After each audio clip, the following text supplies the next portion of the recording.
Так, ассаламу алейкум, урматтуу мекендештер, кутмандуу кушак кечиңиздер менен. Кезектеги видеодо кезектеги сатылуучу автоунаа Volkswagen Polo жыл 2018. Машина тууралуу айтып бердим. Машинанын комплектациясы полный деп атат. Асты жагында парктрониктер бар экен, туманниктер бар экен. Фаразын көрүп атасыңар. Дөңгөлөктөрү бирок өзүн литый эмес, штамповка. Кышкы дөңгөлөктө. По кузову бираз мелочтар бар экен, бирок өтө жакшы немеси, состояние завалы. Арт жагында да немелери бар экен, парктрониктери, камерасы бар экен. Могу жагын көргөзүп коеюн, могу жеринде кичине мындай жер бар экен. Моусун алмаштырыш керек го дейм желательно. Пока айдап тура берсе болот. Могу жеринде бираз чийиги барбы, жок, бул наклейка мындай эле неметип калыптыр, сырылып кетиптир. Так, жакшы экен бул жери.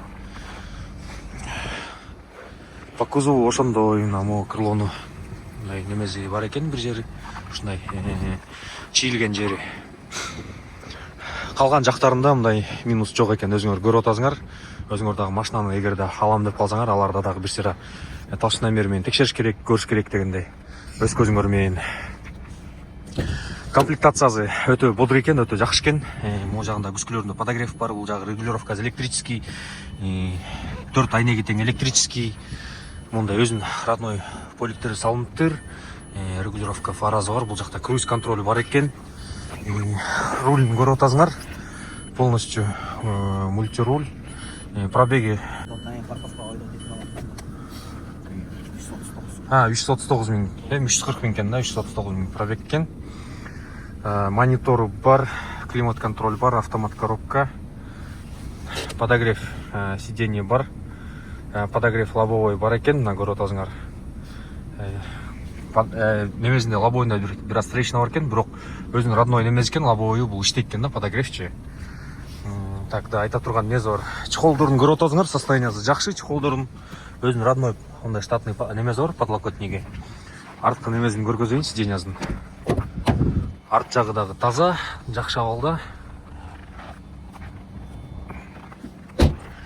Казанын көргөзүп коеюн, казанын сурап калышат.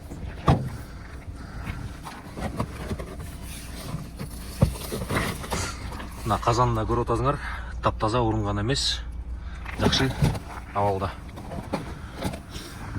Ошондой достор, эгерде ким ушул машинага кызыкса, Полого жыл 2018 770 миң дейт базын. Кандай кылыш керек? Страховкасы барбы? Же өткөзүп алыш керекпи? Турөж болот а бул ИПда? ИП менен сөз барып көзөштүрүп ком. Кайша ИП менен турөсө болот. Калада чыгарабыз. А страховка качан бүтөт? Страховка 5 ай бар. 5 ай бар, коштуруп эле иштеп жүрө берет. Диагностикасы 1 ай болду жасалган. Так мен күт болуңар, күт ой жазышып болду. Хорошо. Вин кодун да анан жазып коеюн, а? Өркөзүндө вин кодун жазып коеюн. Ошо, видеого лайк басып, комментарий жазып койгула. Бул видео менен бөлүшүп койгула. Эмки видеолордон көрүшкөнчө ассаламу алейкум.